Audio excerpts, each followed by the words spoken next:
तो इस चैप्टर को जब हम समझेंगे, इसको हम दो भाग में डिस्ट्रीब्यूट करेंगे. One is the period between 1773 to 1858. This period is called as company rule, and the other period is 1858 to 1957, when the crown will directly govern us. जब crown rule direct governance में हिस्सा लेगी, उसको हम बोलेंगे company crown rule. और ये crown rule कब से कब तक है? 1858 to 1947. Direct governance, direct.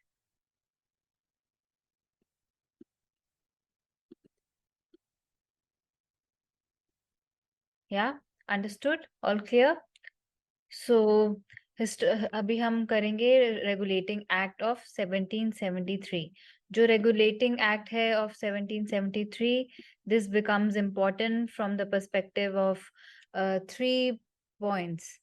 So 3 points है जो main important regulating act of 1773 के इम्पोर्टेंस को दिखाता है. वो है कि this was the first attempt made by the crown to regulate and to control and regulate the affairs of the company. इससे पहले जो थी कंपनी अपने आप खुला एक शेर की तरह जो जहां पे भी मन चाहे जो भी कर सकती थी, लेकिन this through this act, regulating act of 1773, the British crown attempted to control and regulate the affairs of the company.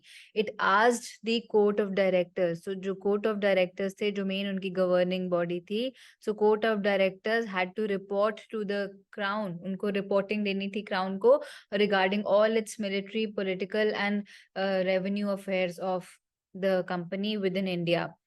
Then another important fact what that made this particular regulating act important was the introduction of centralization. तो जो governor general of Bengal थे, उनका designation change किया गया और उनको क्या किया गया, उनका designation from governor of Bengal to governor general of Bengal किया गया. और उनको जो governor of Bombay and Madras presidency के गवर्नर्स थे, उनको उनके गवर्नर जनरल ऑफ बंगाल के सबऑर्डिनेट किया गया. So the governor of Bombay and Madras were made subordinate to the governor general of Bengal. And the governor general of Bengal को असिस्ट करने के लिए एक एग्जीक्यूटिव काउंसिल क्रिएट किया गया ऑफ 4 मेंबर्स. तो इससे पहले जो legislative functions and legislative functions को क्लियर डिमार्केशन नहीं किया था. वो जो लेजिस्लेटिव फंक्शंस का क्लियर डिमार्केशन किया था बाद में किया गया था under the charter act of 1853. लेकिन यहाँ पे एक एग्जीक्यूटिव बॉडी क्रिएट की गई, एग्जीक्यूटिव काउंसिल जिसका नाम था, और जिसमें 4 मेंबर्स थे. Another important point of this particular act, regulating act of 1773, is that Supreme Court was created, and जिसमें Supreme Court में 3 judges होने थे plus 1 chief justice. So 3 judges plus 1 chief justice supreme court में. और जो company थी इस time तक कंपनी काफी लॉसेस में भी जा रही थी, बिकॉज जो कंपनी के सर्वेंट्स थे वो प्राइवेट ट्रेड करते थे and they started becoming rich, but the company was going in losses. So the crown, what it completely prohibited the company's servants to engage in any kind of bribe or native trade. तो इन्होंने मना कर दिया कि ना तो ये bribe लेंगे, ना कोई नेटिव के साथ ट्रेड करेंगे खुद से. So these are the important points of regulating act that we need to remember. Then comes the amending act of 1781. तो जो amending act of 1781 है, वो उसका basically intention था to rectify, to undo the mistakes which according to the crown, ये जो गलतियां कुछ हो गई उनसे, तो वो जो रेगुलेटिंग एक्ट ऑफ 1773 की कुछ मिस्टेक्स थी उसको रेक्टिफाई करने के लिए अमेंडिंग एक्ट ऑफ 1871 को इनैक्ट किया गया. तो अमेंडिंग एक्ट ऑफ 1871 का मेन जो पावर थी, मेन जो प्रोविजन था, वो ये था कि it diluted the powers of the supreme court, और इन्होंने एग्जीक्यूटिव काउंसिल को और पावर दी गई. तो अभी क्या किया गया कि जो एग्जीक्यूटिव काउंसिल के गवर्नर थे और जो सर्वेंट्स थे, तो वो अपने जो भी ऑफिशियल कैपेसिटी में काम करेंगे तो उनके लिए, उनको ऑफिशियल कैपेसिटी में काम करने के लिए उनको सुप्रीम कोर्ट को आंसरेबल नहीं होना है। और कोई भी रेवेन्यू से रिलेटेड जो भी बात होगी उसके लिए भी वो सुप्रीम कोर्ट को आंसरेबल नहीं होंगे। तो it dilution of the powers of Supreme Court happened, diluted.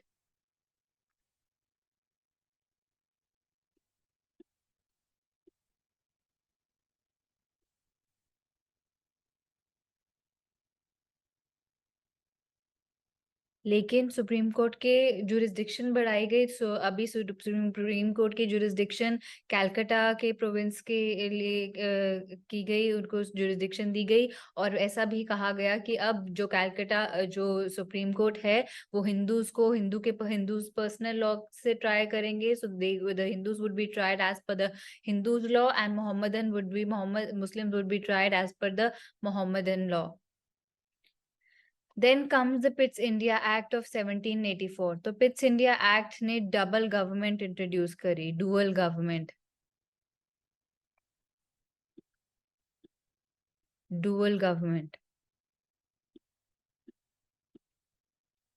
तो डुअल गवर्नमेंट में क्या किया गया कि जो अभी तक सिर्फ कोर्ट ऑफ डायरेक्टर्स थी ईस्ट इंडिया कंपनी की गवर्निंग बॉडी, अब एक कोर्ट ऑफ डायरेक्टर्स और एक बोर्ड ऑफ कंट्रोल, दो बॉडीज क्रिएट की गई। जो बोर्ड ऑफ कंट्रोल होगी वो केवल पॉलिटिकल और एडमिनिस्ट्रेटिव अफेयर्स देखेगी, और जो कोर्ट ऑफ डायरेक्टर्स होगी वो केवल कमर्शियल अफेयर्स देखेगी। सो इसका मेन जो प्रोविजन था पिट्स इंडिया एक्ट का वो डुअल गवर्नमेंट का प्रोविजन था। सेकेंड थिंग जो इस टाइम पे क्या हुआ कि जो ईस्ट इंडिया कंपनी की टेरिटरीज थी उसको बोला गया British possessions in India. So the crown ने अपनी सोवरेनिटी असर्ट करने की कोशिश करी through the usages of the term the British possessions in India. So ये काफी क्लियर दर्शाता है कि क्राउन ने इस टाइम पे असर्ट कर दिया कि जो ईस्ट इंडिया कंपनी है वो ईस्ट इंडिया कंपनी क्राउन के बिहाफ पे काम कर रही है, एंड जो ईस्ट इंडिया कंपनी की टेरिटरी है वो सारी क्राउन की टेरिटरी है, ब्रिटिश पोजेशंस हैं in India. Then comes the act of 1786। 1786 में क्या हुआ था कि लॉर्ड कॉर्नवालिस थे जो governor general of Bengal appoint किए गए थे, बट उनकी दो कंडीशंस थी कि अगर ये कंडीशंस फुलफिल होगी तभी मैं ये गवर्नर जनरल ऑफ बंगाल की पोस्ट को एक्सेप्ट करूंगा। तो इनकी क्या दो डिमांड्स थी। एक डिमांड थी that they he wanted the power to override his executive council, जो वीटो पावर, एग्जीक्यूटिव काउंसिल जो डिसीजंस लेगी तो कुछ स्पेशल केसेस में उसको ओवरराइड करने की पावर, उन्होंने कहा कि ये मुझे पावर मिलनी चाहिए। Second, he wanted to be the commander in chief so of the armed forces. So to be able to bring these two provisions into practice, the act of 1786 was enacted. I'll just read it out for you. In 1786, Lord Cornwallis was appointed as the Governor General of Bengal, and he placed two demands to accept that post. One was he should be given the power to override the decision of his council in special cases. Second, he would also be the commander in chief. And accordingly, the Act of 1786 was enacted to make both the provisions. It's very important for you to understand the concept as well as develop a grasp over the language. That is why after explaining it, I will also be reading out the text. And this will also help people who belong to both Hindi medium and English medium to understand the concept.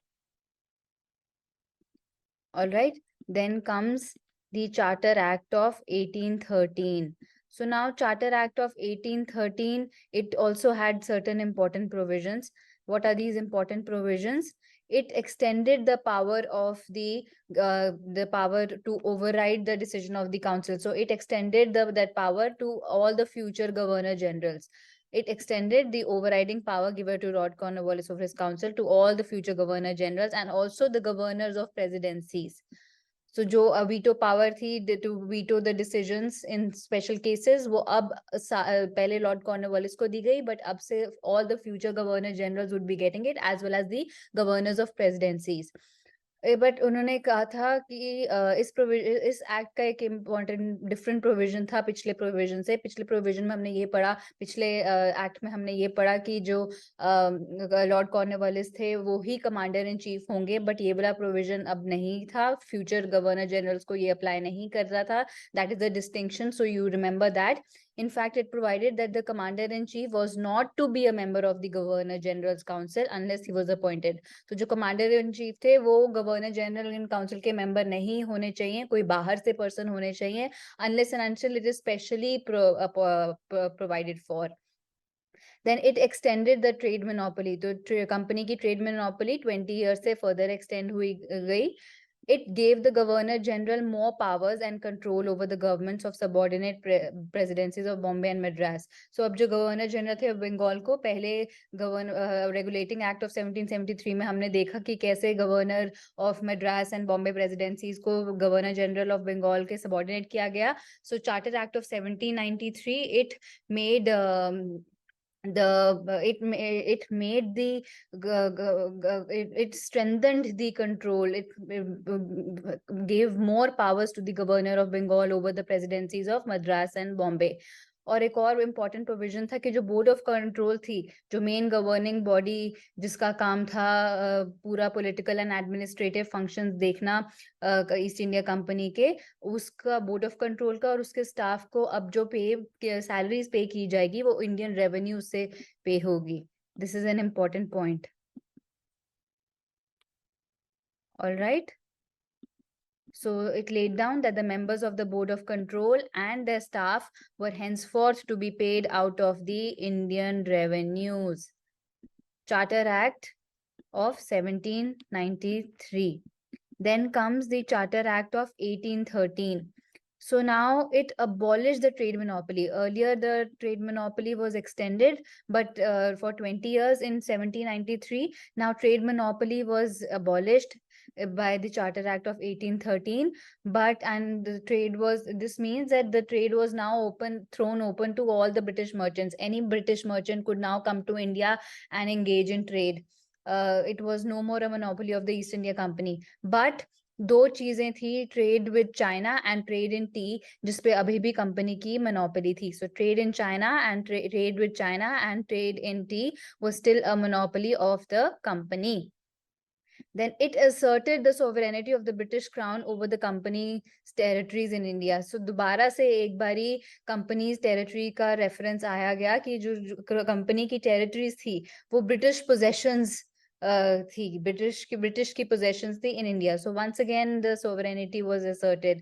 Then it further allowed the Christian missionaries to come to India for the purpose of enlightening people. In fact, this was the one of the reason, in fact, that later on we see that Sepoy mutiny happened, because people were really frustrated with all the kinds of efforts which the missionaries were taking in India to enlighten the people. Then it provided for the spread of Western education. तो Western education को spread करने के लिए भी special efforts किए गए through the Charter Act of 1813. And then local governments जो थी, तो local governments अब से Charter Act of 1813 के बाद local governments, they could impose the tax and they could also punish people for not paying the taxes. So it authorized the local governments in India to impose the taxes and could also punish the people for not paying the taxes. Then comes Charter Act of 1833. What were the important provisions of Charter Act of 1833? This was the epitome of centralization, because now the Governor General of Bengal, his designation was changed from the Governor General of Bengal to Governor General of India. Governor General of Bengal को अब Governor General नहीं बोला जाएगा, क्या बोला जाएगा? Governor General of India. And Governor General of India को सारी power दी गई, सारी civil powers and सारी military powers. And अब से पहले जितने भी policies आई थी government की, उनको regulations बोला गया, और इसके बाद से जो भी policies government की आएगी उनको acts बोला जाएगा. This was an important point. And another important thing to remember here is जो governors of Madras and Bombay presidencies की executive power थी, legislative